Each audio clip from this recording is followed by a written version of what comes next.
Hello everybody and welcome back. Probably you've heard that in the past month there were quite a lot of weird things going on with Turkish football, and Fenerbahçe, one of the top teams there, it got to the point where after the pitch invasion, where their players had to defend themselves versus supporters of the opposing team, they got to the point where they were actually considering switching leagues, going somewhere else, and for the time being they decided that they're gonna do it. But I'm like, okay, let's have fun with this. What if Fenerbahçe went to a different league? And I'm gonna do it as follows. Fenerbahçe are going to join the Greek league because it's close. They're based in Istanbul, so it's pretty close to them. But I have to replace the team from there, and I decided that I'm gonna go with PAOK going to Bulgaria. Why not? Let's make it a triangle. PAOK from Thessaloniki. There are a lot of Bulgarians in Thessaloniki. Bulgarians like the city. Our biggest player right now, Bulgarian's biggest star, Kirill Desporov, is currently playing in PAOK. So I'm sending PAOK to Bulgarian League. And I have to finish the triangle, so I'm gonna be sending the 12-time, you've heard me correctly, 12-time Bulgarian champion, Ludogorets, to Turkey. Let's see how they do there. Let's roll it and let's see how it goes.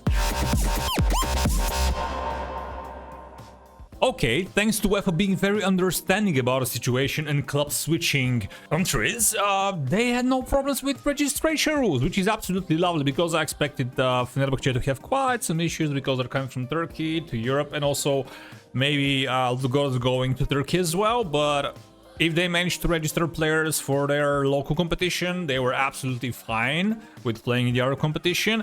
So it's great. And Fenerbahçe, as you can see, they had a pretty mixed start of the Greek Super League campaign. They won 4-0 and then they won 4-1 away, but they lost to AEK 1-3 at home, which is not a great sign. Can they turn it around?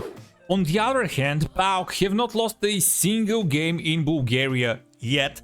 Drew 3 against Botev Plovdiv, Ether and Chernure, and they're currently second, but only because they have a game in hand against Levski, who are currently first. So they're doing quite fine. Everyone's happy, aren't they? Well, weirdly enough, the happiest team of them all should be Ludogorets. After 4 games, they have 4 wins.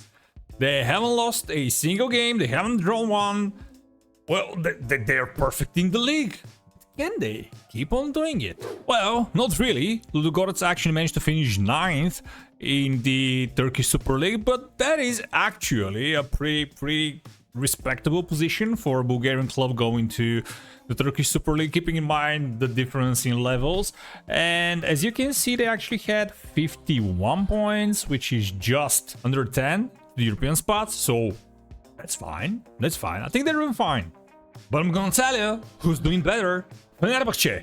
They're winning the league by 9 points in front of AEK. 81 points after 36 games, lost 7, drawn 3. Well, they have actually an amazing squad. They have Michi Batshuayi, they have Redavolt people, they have Ryan Kent. So definitely they're doing fine, aren't they?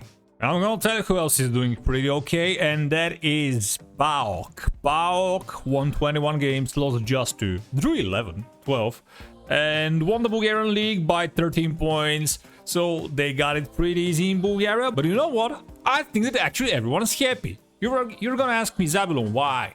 And I'm gonna tell you why. Because Bulgaria got rid of Ludogorets, 12 titles in a row. No one likes them here.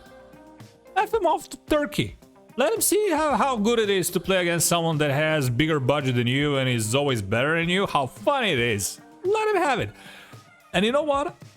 Thanks to me being not very good with the full main generator, the 3 teams that I switched, they're not actually eligible for European tournaments.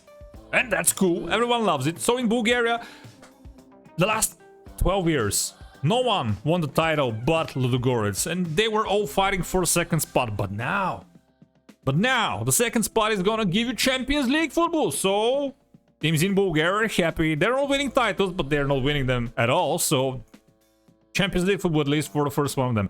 Same thing in Turkey. We send them Fenerbahçe. Michi Batshuayi scoring 10, 15. Dzeko as well scoring goals. Who cares? AEK finishing second. They're gonna be playing Champions League football. Fenerbahçe are not playing Champions League football. And in Turkey, everyone's happy. Everyone's happy. They don't have Fenerbahçe to deal with. More European spots for the other teams. Ludogorets are not really lighting the league on fire, so everyone is happy. Now, at the end of the second season, it's pretty evident that not playing European football is kind of detrimental to the budgets and the transfer market business that the three teams are doing. As you can see on your screens, for example, Ludogorets, well, they never signed anyone really great. They started playing Turkish players in order to comply with registration rules. They were offloading some of the players that they don't need, but not a great transfer here, as far as you can see. Maybe this guy from Besiktas for 5 million, but, well, okay-ish. Although it's fair to say that Fenerbahçe were doing quite alright business, keeping in mind they signed on a free player from Milan, Real Madrid B, Crystal Palace, Ajax, Eric Dyer on a free transfer, someone from PSG and Atletico Madrid. So, were they doing fine? I'd say yeah. And as you can see, they managed to win the league in their second season as well, finishing 7 points this time ahead of AEK. But whether they can keep it up, I'm not really sure. We're gonna see. Over in Bulgaria, PAOK absolutely dominating the league, finishing 12 points ahead of Levski. But as I said, Levski's gonna play in the Champions League. They're quite happy about it, aren't they? And in Turkey, Ludogorets falling off a bit. They're now finishing 11th with 47 points. But actually, they're again just 8 points behind the European spot. So a way more competitive league. They're doing okay-ish, mid-table club there. I don't think they're ever gonna win it. And 5 seasons into the future, it is quite evident something that is in the minds of all Bulgarians that are following Bulgarian football, that without European football, Ludogorets is kind of gonna have a problem with managing and doing as good as they are. It is quite evident because they managed to finish actually 5th in their 4th season, but now they finished 16th. 16th means that they are getting relegated. PAOK has also fallen off, and after winning the league in their first 2 seasons in Bulgaria without European football, without the money from the tournaments, they have finished 2nd in the next 3 seasons with Levski, the biggest winners in Bulgaria. They now have our competition, they're winning, they're playing in the Champions League, and they're doing absolutely fine. But now the biggest question is, the whole thing started because of Fenerbahçe. How are they doing 5 seasons ahead in the future in Greece?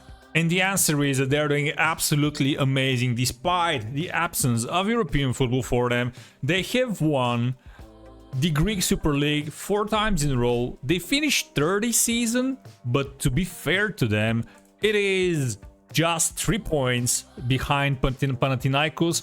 So I'd say that the team that started this whole thing is doing absolutely amazing. I know, maybe it would have been more interesting to see how they do in European tournaments, but this is how it rolled this time. And if you like Balkan content, if you want to see more Balkan content, let me know in the comments down below. If you enjoyed this video, thumbs up, like it, subscribe to the channel, and see you again next time. Bye bye!